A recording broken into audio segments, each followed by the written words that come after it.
धन्यवाद आप सभी भक्तों का, धन्यवाद पूज्य राधा जीवन प्रभु का। बहुत सुंदर सेवा करने का अवसर। कल रविवार है, कल भी आपके पास है, इस पर आप सोच सकते हैं, विचार कर सकते हैं। आइए अब इस कथा को हम आगे बढ़ाएं।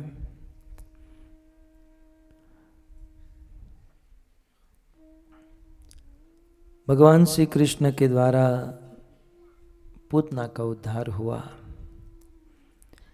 श्रीमद् भागवत जी में तो नहीं, परंतु अन्य पुराण में महाराज परीक्षित ने सुखदेव जी से पूछा कि यह पूतना पूर्व जन्म में कौन थे और क्यों भगवान श्री कृष्ण ने पूतना का उद्धार किया। सुखदेव गोस्वामी कहते हैं कि परीक्षित, पूर्व जन्म में सतयुग में भगवान का एक बहुत सुंदर अवतार हुआ जिसका नाम था वामन अवतार। देवासुर संग्राम में देवताओं ने अमृत का पान किया। अमृत पान करके देवता शक्तिमान हुए। देव दानव का युद्ध हुआ और देवताओं ने दानवों को युद्ध में हराया, स्वर्ग के राजा बने। देवता स्वर्ग के राजा बने और भोगों में मग्न हो गए। दूसरी ओर असुरों के गुरु शुक्राचार्य ने मृत संजीवनी विद्या से असुरों को जीवित किया।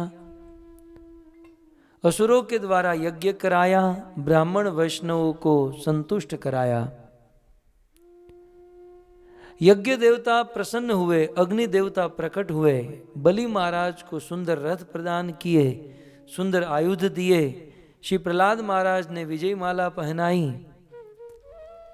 असुरों ने देवताओं से युद्ध किया और असुर युद्ध जीत गए। देवताओं को हारना पड़ा।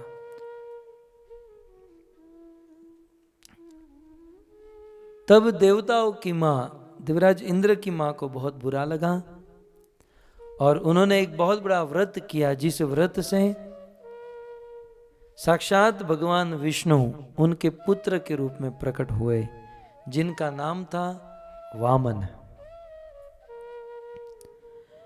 भगवान वैसे इनका एक नाम था उपेंद्र, इंद्र के छोटे भाई बनकर आए, परंतु इनकी हाइट छोटी थी, इसलिए इनको वामन कहा गया। जैसे ही भगवान वामन प्रकट हुए, समस्त ऋषि मुनि कुश लेकर आए, उनको प्रदान किए। ब्रह्मा जी ने छत्र दिया, किसी ने कमंडल दिया, किसी ने मृगचर्म दिया, किसी ने मेखला दी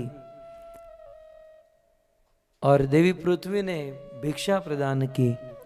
तब तक कोई आया और कहा कि बलि महाराज 99 अश्वमेघ यज्ञ कर चुके हैं और अंतिम अश्वमेघ यज्ञ करने जा रहे हैं। भगवान श्री वामन तुरंत बिना देर किए वहां से चलने लगे। किसी ने पूछा, प्रभु कहां जा रहे हैं? तब भगवान वामन उत्तर देते हैं,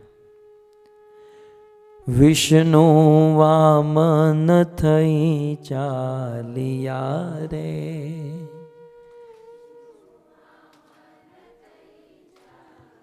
આવું બધું તમને બધાને બહુ ફાવે કેમ? મટાડવા બીજો ઇન્દ્ર મારા વાલા, મટાડવા બીજો એ વિષ્ણુ વામન થઈ ચાલિયા રે।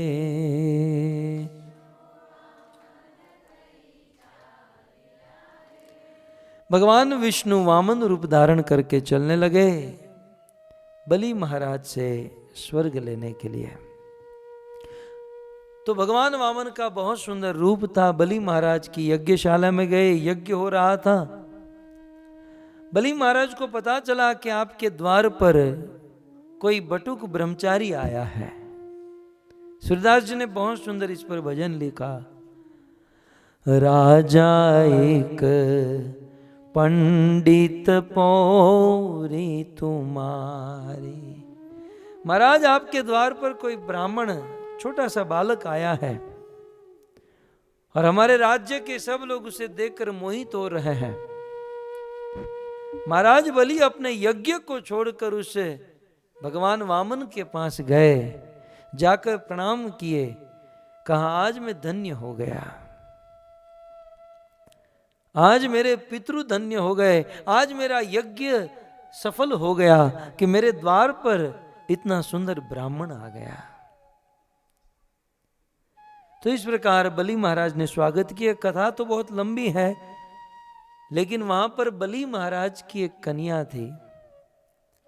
भगवान वामन को देखकर उनके मन में एक बहुत बड़ी कामना हुई कि मुझे भी ऐसा बेटा होता और मैं उसे अपना दूध पिलाती, क्योंकि ये असुर की कन्या है और भगवान को दूध पिलाने की इच्छा हुई। जो भी हो, इच्छा तो बहुत सुंदर थी। ऐसा कहते हैं कि वह दूसरे जन्म में पूतना बनी और पूर्व जन्म में कृष्ण को दूध पिलाने की जो इच्छा थी वह इस द्वापर युग में पूर्ण हुई। तो इस प्रकार से पूतना का इतिहास और पूतना उद्धार की कथा हम सब ने सुनी। अब भगवान श्री कृष्ण धीरे धीरे बड़े हुए। ऐसा कहते हैं कि कृष्ण 3 महीने के हुए और उस 3 महीने की उम्र में एक दिन कृष्ण का जन्म नक्षत्र आया। वैसे जन्म तो 1 साल के बाद होता है, लेकिन जिस नक्षत्र में कृष्ण का जन्म हुआ था वह नक्षत्र आया। आप सब जानते हैं कृष्ण का जन्म किस नक्षत्र में हुआ था? रोहिणी नक्षत्र में।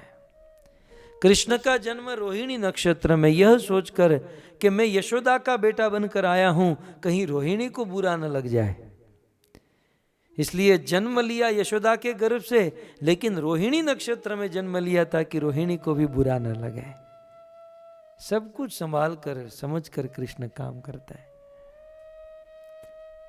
तो वह नक्षत्र आया और नंद यशोदा तो बस यही राह देखते हैं कि कब कोई ऐसा मौका आए और कब हम लोग फेस्टिवल मनाएं। भक्तों का यही भाव होता है। इसलिए रूप गोस्वामी ने कहा येन केन प्रकारेण मनः कृष्ण निवेशय,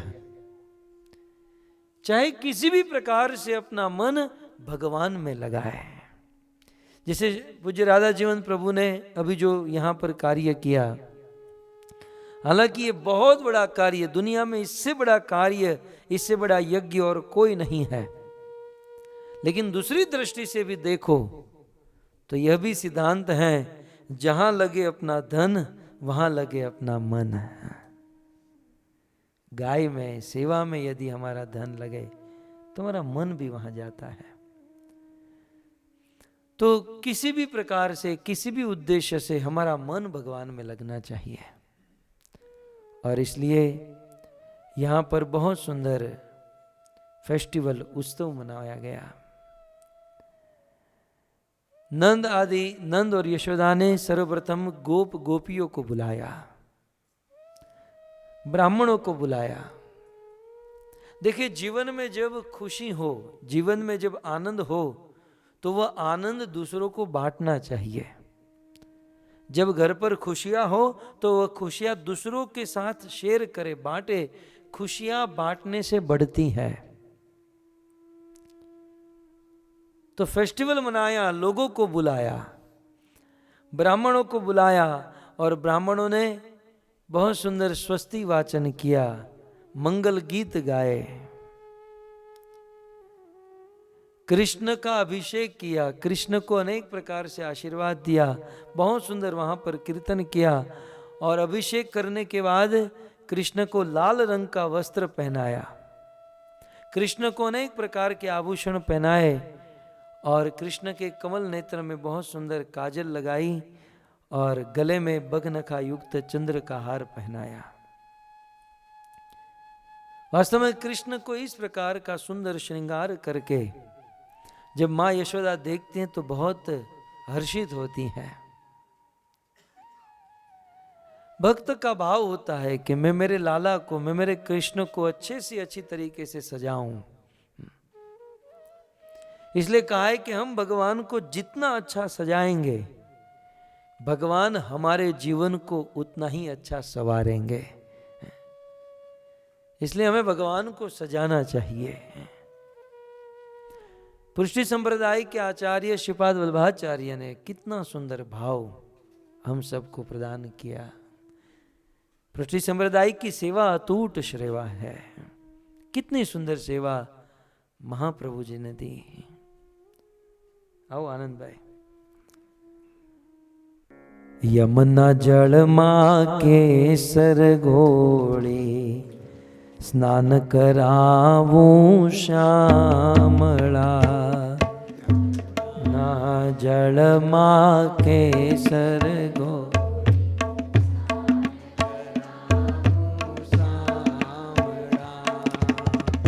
यमुना जल मां केसर घोड़े स्नान करावूं श्यामला।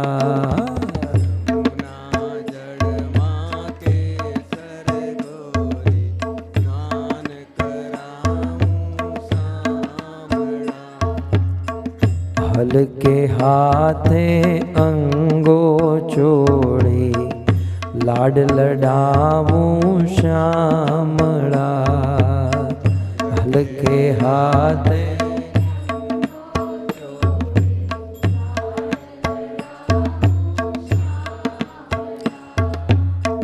श्रीपाद वल्लभाचार्य कहते हैं यमुना जल में केसर डालकर, यमुना जल में केसर घोड़ी स्नान कराऊं श्यामला। यमुना के जल में केसर डालकर, कुछ लोग कहेंगे केसर खाने को नहीं, वहां स्नान कराएंगे, लेकिन उत्तम आनी वांसांसी, उत्तम वस्तुओं से भगवान को जितना सजाएंगे भगवान उतना ही हमारा जीवन समृद्ध बनाएंगे। और भाव क्या है? हल्के हाथे अंगो चोड़े लाड लडावूं श्यामला। हल्के हाथे अंगो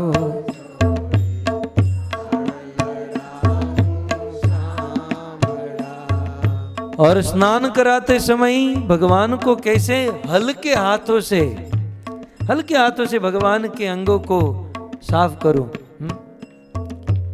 भगवान को जब स्नान कराए, अभिषेक कराए तो हल्के हाथों से। कुछ लोग तो वो बर्तन मांजने का पाउडर लेकर मांज देते हैं भगवान को। मांजना नहीं है, उटकवाना नहीं भगवान ने, हल्के हाथों से है। हल्के हाथे अंगो चोड़े लाड लडावूं श्यामला। हल्के हाथे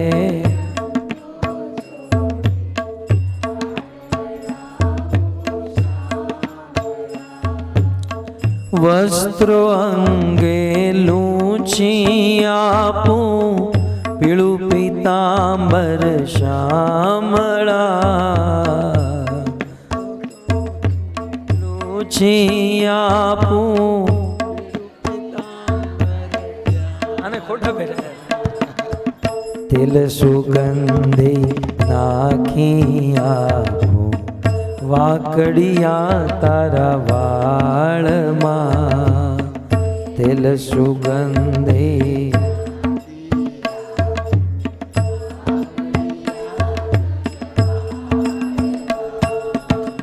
यमुना जल मां केसर घोड़ी स्नान कराऊं श्यामला।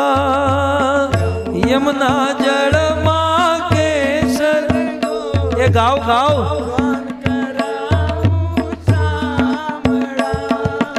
कुछ लोग कहेंगे हम लोग ठीक से नहीं नाते हैं, भगवान को ठीक से न लाएंगे।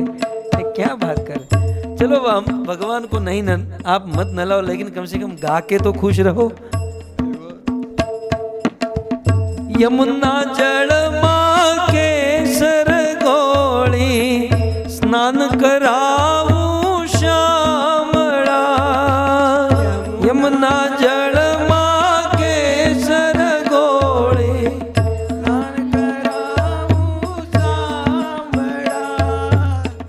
कुमकुम केरा तिलक सजाऊं, त्रिकम तारा भाल मां।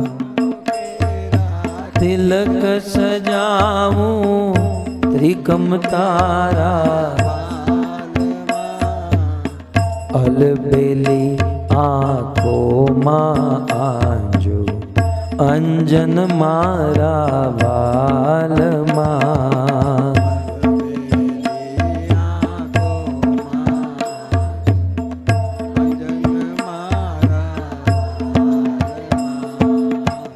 यमुना जल मां केसर घोड़ी, स्नान कराऊं श्यामला।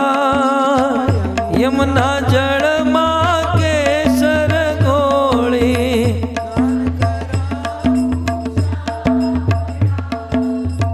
हंसती जाऊं वाते वाते, नाची उठूं ताल मां। हंसती जाऊं वाते वाते,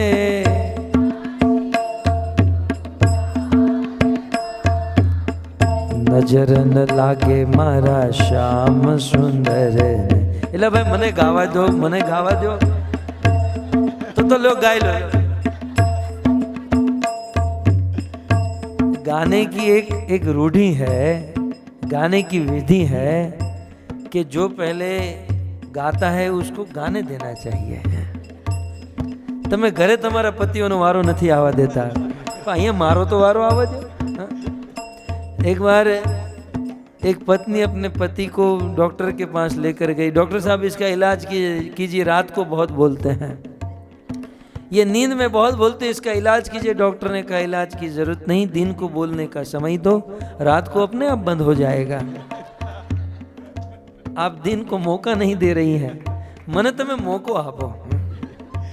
मैं पहले गाता हूँ, इसे ध्यान से सुनिए, समझिए, शब्द को पकड़िए। आम पड़ी जाऊँ, आम सीधू कूदी पड़ू आपने, हैं? भाव से सुनते हुए। पहले मैं गाऊंगा, आप सुनेंगे, फिर आप सब लोग गाएंगे, मैं सुनूंगा। पग मा झांझर छुम छुम वागे, कर्मा कंकण वाल मां। जर छुम छुम वागे, कर्मा कंकण, कंठे माला कानमा कुंडल, चोरे चितड़ू चाल माला कानमा।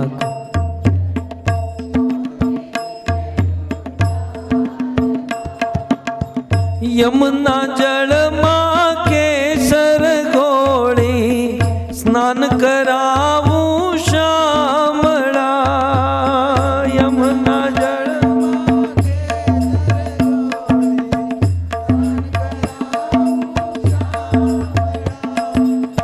हल्के हाथे अंगो जोड़ी, लाड लडाऊं श्यामला।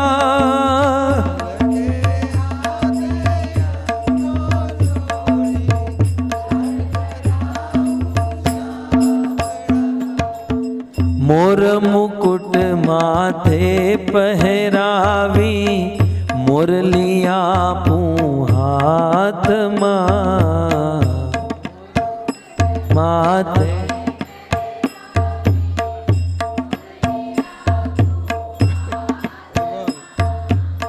कृष्ण कृपाळु निरखी शोभा, सळगे सगळी वासना। कृष्ण कृपाळु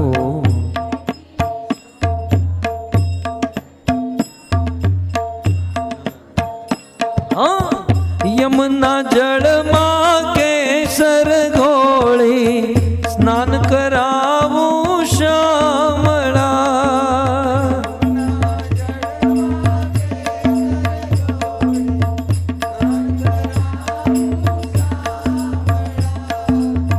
हल्के हाथे अंगो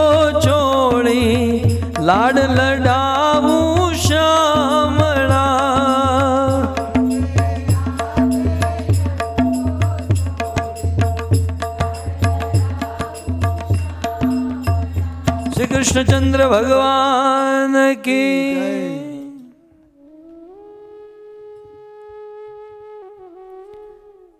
इस प्रकार कृष्ण का बहुत सुंदर स्नान कराया। इस भजन में महाप्रभु श्री वल्लभाचार्य ने अंत में लिखा,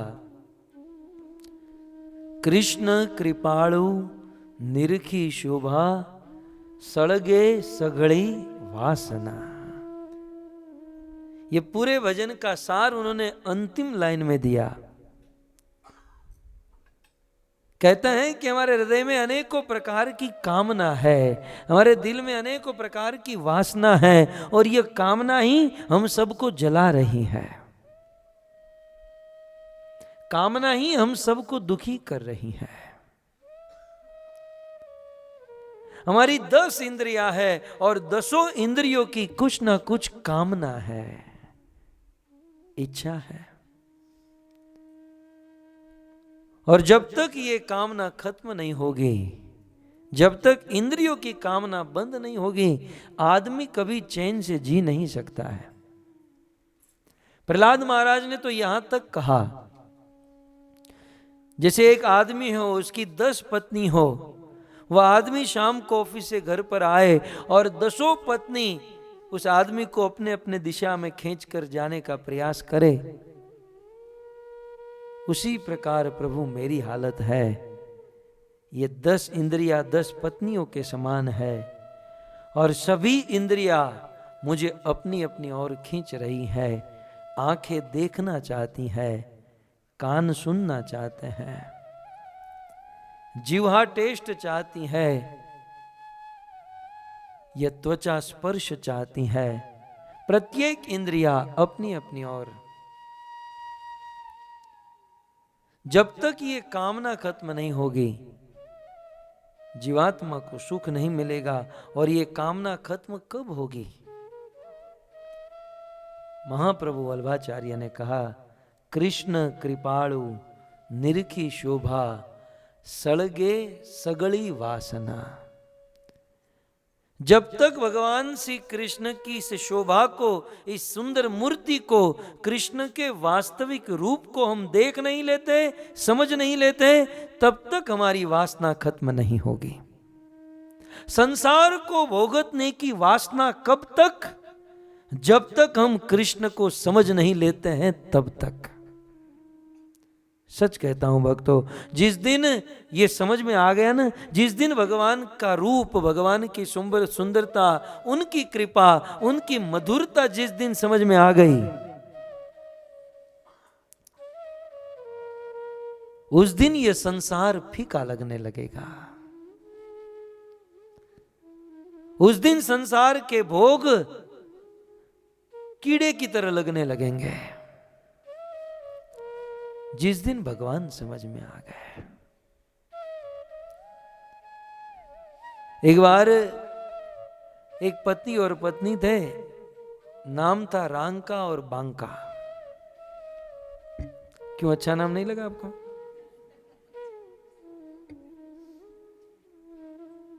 अब मुझे भी नहीं पता कि इसमें पत्नी का नाम रांका था कि पति का नाम, लेकिन नाम था पति और पत्नी का रांका और बांका। दरिद्र थे लेकिन कृष्ण के भक्त थे, संतोषी जीवन था। रोज वन में जाते, लकड़े बटोरते, उसे बेचते और उससे जो धन मिलता उससे अपना जीवन व्यापन करते। एक दिन दोनों वन में गए, लकड़े बटोर कर वापस चल रहे थे। पति आगे चल रहा था, पत्नी पीछे चल रही थी। यह है हमारे देश की परंपरा कि पत्नी सदैव अपने पति से 2 कदम पीछे रहती है। लेकिन आज तो जमाना बदल गया,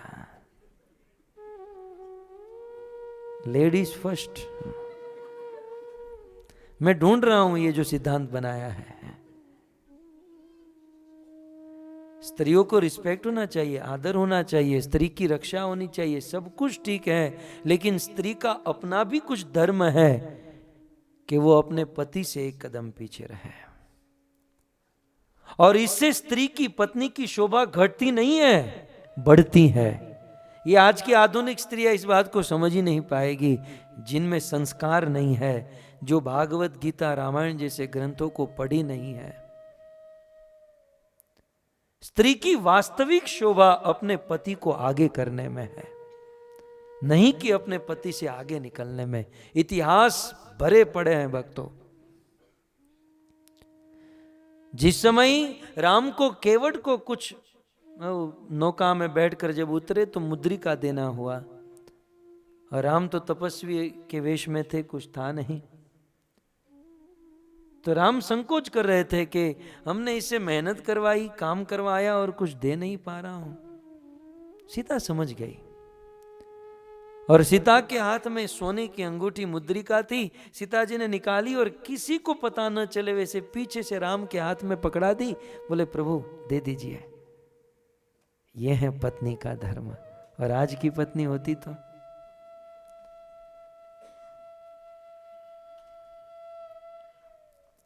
एक तो देती ही नहीं, और देती तो 50 को सुना कर देती कि ये मेरा है। ये तो भाई श्री नरेंद्र मोदी की बड़ी कृपा हुई कि पत्नियों ने जहां जहां छिपाए थे वहां वहां से निकलवाए। पलंग में दबा कर रखे थे, कपाट में रखे थे। मेरी पत्नी का फोन आया, मैं वृंदावन में कथा कर रहा था, मेरी माँ का फोन आया, लाला 50,000 मैंने भी रखे हैं। बोले माता जी आपने कहां से रख दिया? बोले मेरे पास भी है।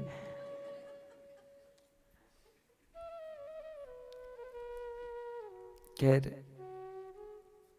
स्त्री की ये मर्यादा है। पितामह भीष्म जब धृतराष्ट्र का प्रस्ताव लेकर गंधार नरेश के पास गए और निवेदन किए, गंधार नरेश ने धृतराष्ट्र के लिए अपनी पत्नी गांधारी का विवाह तय कर दिया।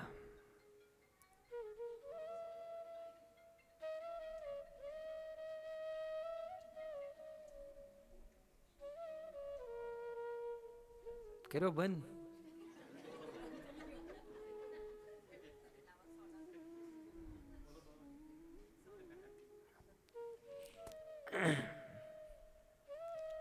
जैसे ही गांधारी को पता चला कि मेरे होने वाले पति धृतराष्ट्र अंधे हैं, ऐसा वर्णन है कि पता चलते ही तुरंत गांधारी ने अपने आंखों पर पट्टी बांध ली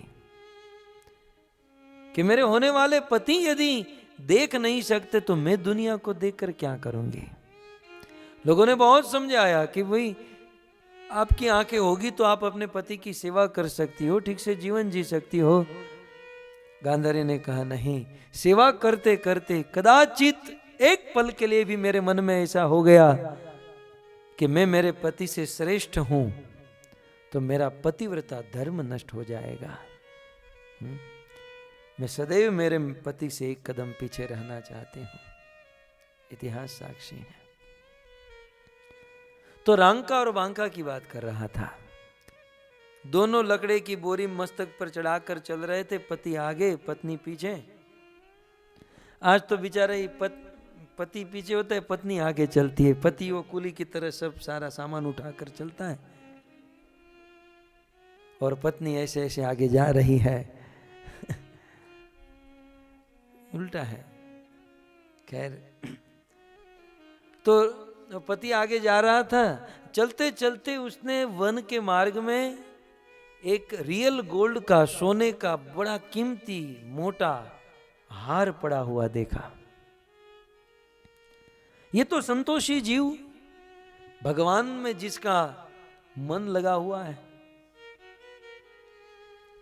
तो इसका तो मन नहीं गया, लेकिन इसने सोचा कि मेरी पत्नी का मन चला जाएगा। इसने क्या किया, थोड़ा सा खड्डा किया, हार को इसमें डाला और उस पर मिट्टी डाल रहा था। तब तक तो पत्नी पहुंच गई। बोले पतिदेव क्या कर रहे हो आप? सर पर बोरी थी। बोले क्या कर रहे हो आप? पति ने छुपाने का प्रयास किया। बोले सच सच बताओ, कर क्या रहे थे आप? बोले सोने का हार था, मैंने सोचा हमारे क्या काम का, लेकिन सोचा कि तुम्हारा मन कहीं न चला जाए, इसलिए मैं उस पर मिट्टी डाल रहा था। तब उस रांका की पत्नी बोली कि पतिदेव, मिट्टी पर मिट्टी चढ़ाने से क्या लाभ मिलने वाला है? वो हार भी मिट्टी है, ये भी मिट्टी है। ईश्वर में जिसका मन लग जाता है ना, इस संसार का धन उसे माटी का ढेला लगता है। सुखदेव जी ने नवम स्कंद में अम्बरीश महाराज के विषय में कहा, सप्त द्वीपवती महिम। महाराज अम्बरीश 7 द्वीप वाली पृथ्वी के एकमात्र चक्रवर्ती सम्राट थे। उन्होंने यहां तक सुखदेव जी ने लिखा कि अम्बरीश के पास जितनी संपत्ति थी, आज यदि किसी के पास उतनी संपत्ति हो जाए तो वो पागल हुए बिना नहीं रह सकता। अतुल्य संपत्ति के एकमात्र सम्राट थे महाराज अम्बरीश। सब कुछ था उनके पास, लाखों लाख दास दासी नौकर चाकर राज रजवाड़े, उनके एक इशारे पर दुनिया के झंडे झुकते थे। लेकिन वह महाराज अम्बरीश अपनी संपत्ति को यत लोष्ठवत स्मृतः, सुखदेव गोस्वामी कहते हैं कि वह अपनी संपत्ति को माटी का ढेला समझते थे। कारण उनका मन भगवान कृष्ण में लग चुका था। कहने का तात्पर्य यह है, कृष्ण कृपाणु निरखी शोभा सड़गे सगड़ी वासना। भगवान श्री कृष्ण की कृपा और कृष्ण के दर्शन से हृदय की सारी वासना खत्म हो जाती है। इसलिए कृष्ण को दर्शन करे, कृष्ण को बार बार प्रणाम करे। अब ज्यादा तो क्या कहूं, कृष्ण के बारे में ब्रज की गोपियों से ज्यादा और कौन जान सकता है? कोई है जो कृष्ण से, गोपियों से ज्यादा कृष्ण के बारे में जाने? गोपियों ने गोपी गीत में कहा, प्राण तदेहि नाम पाप कर्षणम तृणचरानुगम श्रीनिकेतनम फणिफणार्पितं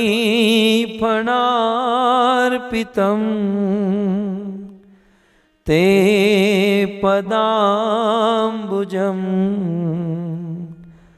कृणु कुचेषुना।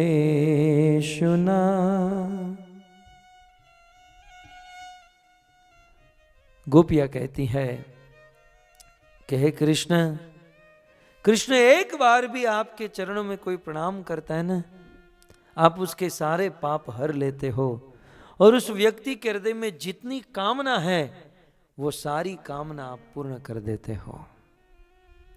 वो सारी कामनाओं से मुक्त हो जाता है जो आपका दर्शन करता है, जो आपको प्रणाम करता है। तो इस प्रकार भगवान का दर्शन, उनकी सेवा, उनको लाड लड़ाना चाहिए। नंद आदि यशोदा गोपों ने भगवान श्री कृष्ण का स्नान किया और स्नान करने के बाद कृष्ण को नींद आ गई। आए हुए अतिथि को सुखदेव गोस्वामी कहते हैं कि स्पेशली नंद बाबा ने आए हुए ब्राह्मणों को दान किया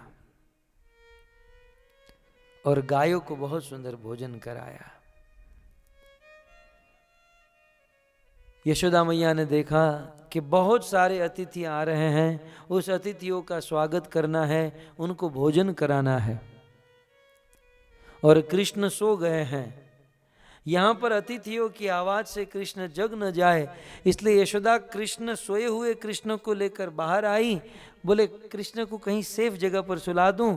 अब सेफ जगह कोई थी नहीं, एक छकड़ा, एक बैलगाड़ी जिसमें बैल नहीं था, ऐसे ही एक बैलगाड़ी थी, छकड़ा था, उसके नीचे छांव में एक कपड़ा बिछाया और उस पर कृष्ण को सुला दिया। कुछ बच्चे वहां पर खेल रहे थे। यशोदा ने कहा कि कृष्ण का ध्यान रखना। इतना कहकर अतिथियों का सत्कार आदि करने के लिए चली गई। यहां पर कृष्ण की आंखें खुली और देखा कि बस यही जगह मिली मुझे सुलाने के लिए। 3 महीने के कृष्ण है, लेकिन कृष्ण को बड़ा क्रोध हो गया। जो कृष्ण गीता में अर्जुन से कहते हैं काम क्रोध लोभ ये नरक के द्वार है, त्रिविधम नरक सीदम द्वारम नाशनम आत्मन काम क्रोध तथा लोभ तस्मात् एतत् त्रयम त्यजेत। लेकिन वही कृष्ण आज बड़े क्रोधित हो रहे हैं। बोले मैं मेरे वैकुंठ को छोड़कर इस यशोदा के घर पर आया, मैं लक्ष्मियों की सेवा को छोड़कर, मैं सोने चिन्मय धाम को छोड़कर यशोदा के घर पर आया, और ये मुझे बैलगाड़ी के नीचे सुला रही है। इस घर में मेरी कोई वैल्यू ही नहीं है। कृष्ण को बड़ा क्रोध आया। क्या बताए, वो बैलगाड़ी और कुछ नहीं, कंस ने एक असुर को भेजा था जिसका नाम था शकटासुर, और ये असुर शकट का रूप धारण करके खड़ा था। बस पोजीशन लेकर ही खड़ा था कि अब थोड़ी ही देर में ऐसे गिरूंगा कि कृष्ण इसके नीचे दब जाएगा और मर जाएगा। लेकिन वह छकड़ा, वह शकटासुर गिरे उसके पहले तो कृष्ण रोने लगे। कृष्ण रोने लगे और सारे बच्चे वहां पर आ गए और देखने लगे। कृष्ण को हंसाने के लिए वहां पर नाचने लगे। आप नाचिएगा मत, लेकिन गाइएगा जरूर आनंद भाई। हरे कृष्णा कृष्णा कृष्णा हरे हरे, हरे राम राम राम हरे हरे।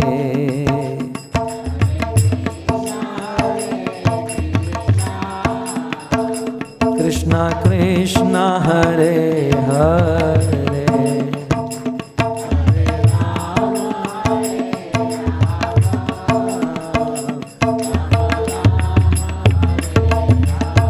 भगवान श्री कृष्ण रोने लगे। और आपको शायद अनुभव होगा, जब छोटा सा बच्चा रोता है तो रोते रोते अपने चरणों को हिलाता है। भगवान श्री कृष्ण के कोमल लाल रंग के तलवे बहुत सुंदर चरण को कृष्ण हिलाने लगे। हे हरे कृष्णा कृष्णा कृष्णा हरे हरे, हरे राम राम राम हरे हरे। હાલો હાલો, આજે શકટાસુર ને ઉપાડી લેવાનો છે। હરે કૃષ્ણા કૃષ્ણા કૃષ્ણા હરે હરે, હરે રામ રામ રામ હરે હરે।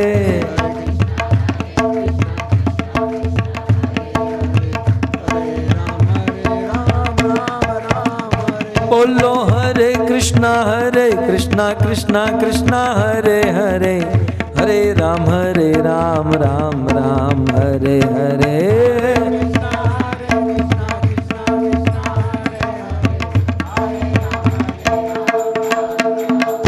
हरे कृष्णा कृष्णा कृष्णा हरे हरे, हरे राम राम राम राम हरे हरे।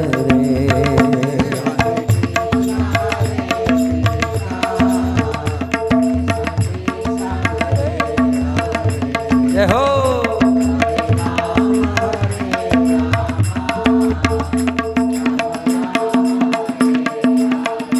सुखदेव गोस्वामी कहते हैं, अधशयानस्य शिशोरुल्लपक प्रवाल मुद्वंग्री हतम व्यवर्ततः। उस समय भगवान श्री कृष्ण रोने लगे और रोते हुए अपने चरणों को हिलाने लगे।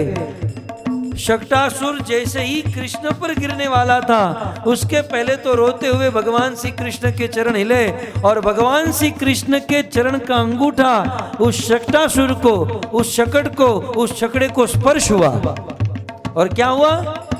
हरे कृष्णा कृष्णा कृष्णा हरे हरे, हरे राम राम राम हरे हरे।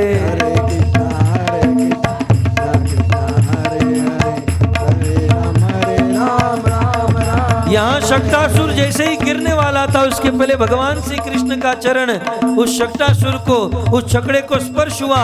कृष्ण का चरण का अंगूठा उस छकड़े को स्पर्श होते ही वो छकड़ा आकाश में उछला। कर सर पर सधर यमर कर अनुसर कर परवर धर मैन करे। कर सर पर सधर यमर कर अनुसर कर परवर धर मैन करे। हरिहर सुर यवर यपर यतियन कर नटवर मन हर भैर बने। मन हर मटक लटक ताट निकट मुकट शिर सवर नमे। गणरण पट परड़ परड़ पद गूंगर रंग भर सुंदर श्याम मेरे जीजी रंग भर सुंदर। श्याम मेरे जीजी रंग भर सुंदर श्याम रमे।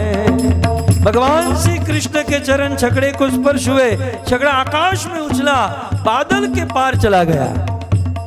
और आकाश से जब वो छकड़ा गिरा, उस छकड़े के पहिए टूट गए, छकड़े के धुरे टूटकर बिखर गए, उसका जुआ फट गया। अनेक भरे हुए पात्र, उस छकड़े में बहुत सारे पात्र थे, वो सारे पात्र फूट गए। डमक डमक दादुर दाव डमकत बहकत मोर मलाल गिरा। तब पियु पियु शब्द पुकारत चातक पियु पियु कोकिल कंठ गिरा।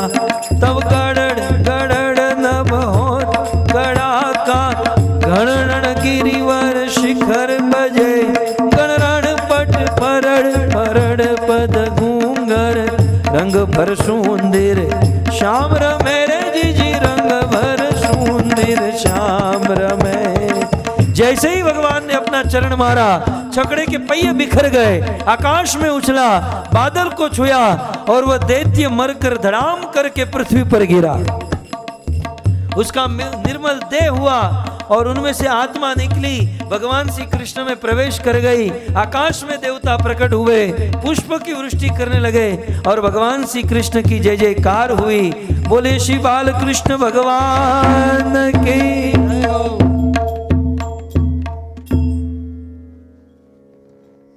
तो इस प्रकार भगवान श्री कृष्ण ने खेल खेल में, ऐसा नहीं कि कृष्ण ने अपना बहुत जोर लगाया,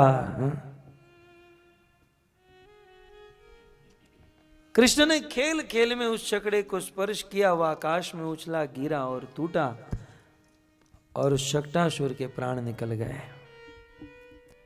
भक्तों, ब्रज में भगवान की जितनी भी लीला हुई और ब्रज में रहकर कृष्ण ने जितनों को भी मारा, किसी को शस्त्र से नहीं मारा। राम ने धनुष बाण उठाया, परशुराम ने परशु उठाया, अन्य अन्य अवतारों में आयुध को हाथ में लेकर मारा, लेकिन भगवान श्री कृष्ण ने कोई शस्त्र नहीं, किसी को घसीट कर मारा, किसी को उछाल कर मारा, किसी को पटक कर मारा, किसी को लात से, किसी को हाथ से। और अभी केवल 3 महीने के हैं। ये 3 महीने का बालक, इतनी सुंदर लीला। जब छकड़ा गिरा तो बहुत भयंकर आवाज हुई और अंदर सब लोग भोजन कर रहे थे, अतिथि सत्कार हो रहा था, सब लोग बाहर आए। यशोदा ने देखा कृष्ण तो दिखाई नहीं दे रहे थे, क्योंकि छकड़े के जो टूटा हुआ छकड़ा था उसके बीच में कृष्ण तो अंदर दबे हुए थे। यह दृश्य देखकर यशोदा मैया मूर्छित हो गई। यहां गोप आदि सखा आए, उन्होंने छकड़ों के पार्ट्स को दूर किया और कृष्ण अंदर खेल रहे थे। उठाकर यशोदा के गोद में बिठाया। फिर से यशोदा को होश आया, ब्राह्मणों को बुलाया, स्वस्ति वाचन कराया, गोमूत्र से स्नान कराया और अनेकों प्रकार से उनकी पूजा करवाई। फलाने देवता इसकी रक्षा करे, इसकी रक्षा करे। सब लोग बोलने लगे कि बहुत अच्छी बात है, देवताओं के कारण ये बच गया। देवता को तो पता भी नहीं था, वो तो फूल बरसाने के लिए आए थे, लेकिन सारा श्रेय देवताओं को गया। अब ये तो ठीक है, ये तो ठीक था, लेकिन अन्य गोप जो होते ना, कुछ लोग रिसर्च कर रहे थे गिरा कैसे। आश्चर्य तो होगा ना, आप अपनी गाड़ी पार्किंग में पार्क करके आए हो, अब आप वहां जाकर देखो ना, ढगलो થઈ ગઈ હોય ગાડી, સ્પેર પાર્ટ્સ બધા અલગ થઈ ગયા હોય ને ટાયર બાયર બધા નીકળી ગયા હોય ને તો તમને આશ્ચર્ય તો થાય ને કે એમને ઊભા ગાડી પડી ગઈ. तो वो बैलगाड़ी गाड़ी थी, फोर व्हीली थी, ऐसे खड़े खड़े ऐसे ढगलो हो गई, ढेर हो गई.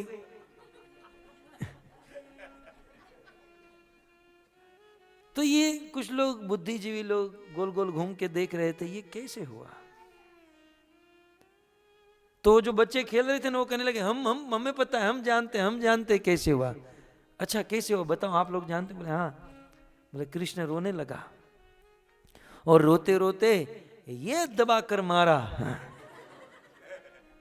छकड़ा आकाश में.